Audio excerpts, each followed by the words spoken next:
नमस्कार, आप देख रहे हैं NBC 24 और मैं हूं आरती बाला आपके साथ। पिछले कुछ सालों से STET 19 वाले काफी परेशान चल रहे हैं। आपको बता दें कि उन्होंने अपनी मांगों को लेकर कई बार अपनी आवाज बुलंद की, बावजूद इसके मिले तो केवल आश्वासन। अब ऐसे में उनकी आगे की क्या तैयारियां हैं, क्या कुछ वो करने वाले हैं अपनी मांगों को लेकर, इस तमाम बातों पर चर्चा करेंगे। आज हमारे साथ मौजूद है अभिषेक झा, उनसे बात करेंगे। सर, आपका बहुत बहुत स्वागत है हमारे स्टूडियो में। STET 19 वाले जो है वो सड़कों पर उतर आए हैं और आगे क्या योजना है, आगे किस तरह से वो अपनी मांगों को रखने वाले हैं सरकार के सामने? मैडम, हम आपको बताना चाहेंगे कि STET 19 पिछले 3 साल से 3 बार एग्जाम दिए जी, फिर भी रोड पे भटक रहे हैं। तो हम लोग अभी विधानसभा सत्र, शीतकालीन सत्र चलने वाला है 13 से जी। तो हम लोग विधानसभा को नहीं चलने देंगे। 13 से हम लोग गर्दनीबाग में धरना पे बैठ रहे हैं। समस्त STET 19 अभ्यर्थी, जितने भी STET 19 अभ्यर्थी हैं, सभी लोग मिलके हम लोग बैठ रहे हैं, क्योंकि सरकार ने गुटबाजी कर दी और मजा सरकार ले रहे हैं। तो हम लोग अभ्यर्थी सरकार को क्यों नहीं हम लोग एक होके और तमाचा दे कि हम लोग परीक्षा दिए हैं, पास किए हैं, तो हम लोग को नियुक्ति दीजिए। अगर आप कहते हैं कि 2,38,000 सीट है तो 2,38,000 में 80,000 ही पास है, तो अब सबसे पहले क्यों नहीं STET 19 अभ्यर्थियों को नियुक्ति दे रहे हैं? इसलिए हम लोग सरकार के खिलाफ जो कहे थे कि हम पहली कलम से देंगे, आज तक पहला कलम भूल गए हैं, तो उनको याद दिलाने के लिए साथ ही साथ हम लोग विधानसभा को नहीं चलने देंगे।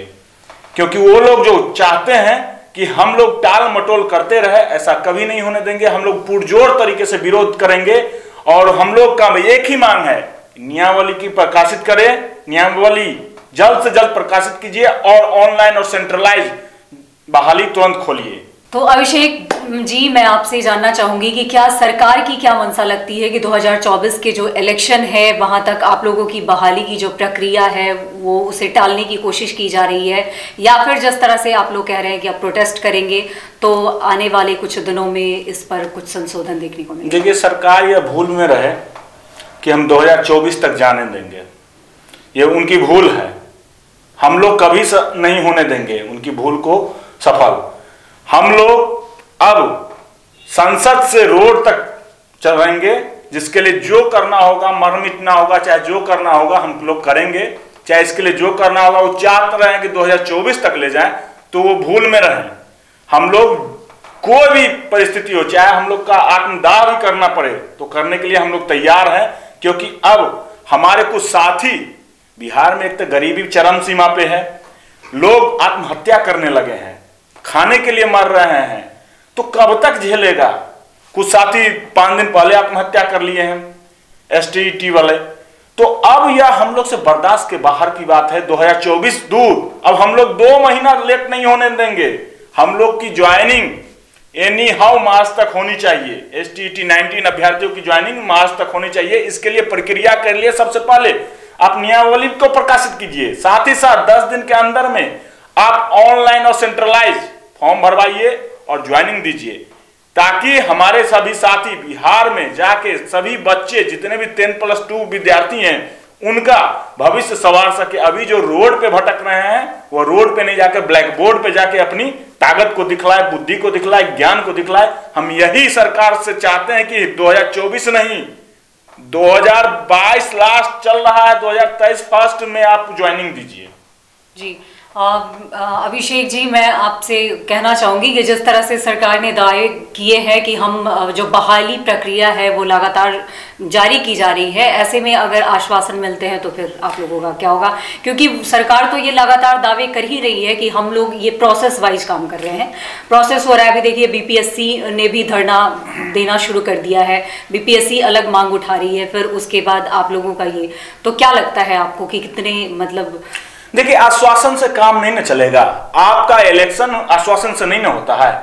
जैसा ही कोई हमारे विधानसभा एक्सपायर कर जाते, विधानसभा के जो MLA MP होते हैं वो चले जाते हैं, तो तुरंत आपका चुनाव होता है ना? बिल्कुल है। तो जब एग्जाम हुआ तो तुरंत हम लोग को दीजिए। आश्वासन क्या है? आश्वासन से कुछ नहीं होता है। आश्वासन से किसी का पेट नहीं चलता, आश्वासन से किसी का ज्ञान नहीं चलता है, आश्वासन से विद्यार्थी का एज लैप्स कर जाएगा।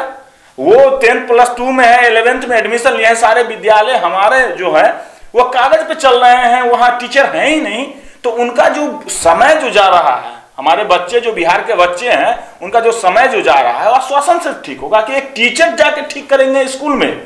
तो शिक्षा मंत्री जी, आश्वासन नहीं चाहिए, हम लोग को डेट चाहिए कि हम लोग कब स्कूल में जा रहे हैं, आश्वासन से काम नहीं चलेगा।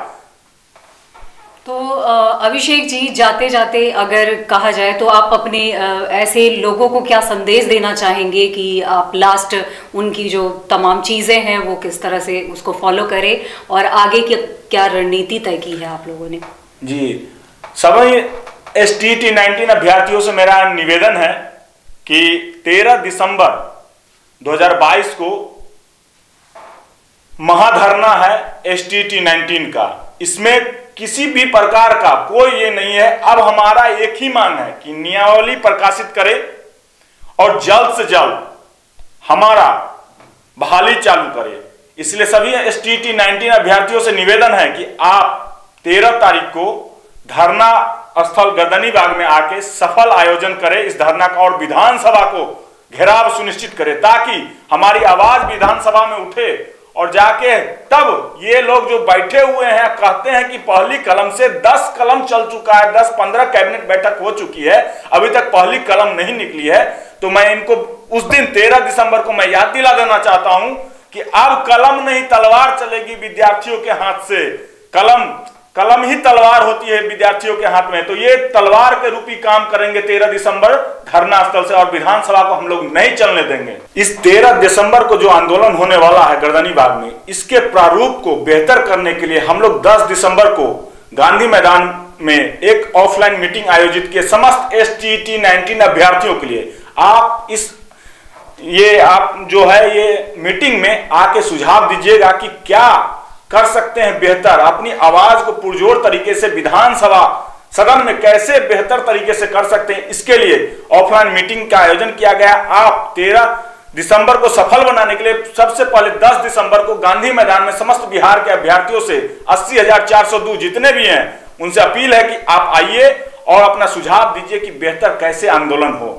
जी धन्यवाद। जी, उम्मीद करती हूँ कि आप जिस तरह से एक नई मुहिम आपने छेड़ा है कि ठीक है सरकार तक हम अपनी बातों को पहुँचाएंगे, विधानसभा सत्र इससे प्रभावित होगा, तो उम्मीद तो यही की जाती है कि जिस तरह से सरकार दावे कर रही है और लगातार वैकेंसियाँ निकाली जा रही है, तो उम्मीद है कि आप लोगों के ये जो प्रोटेस्ट है वो सफल साबित हो। बहुत बहुत धन्यवाद। नमस्कार।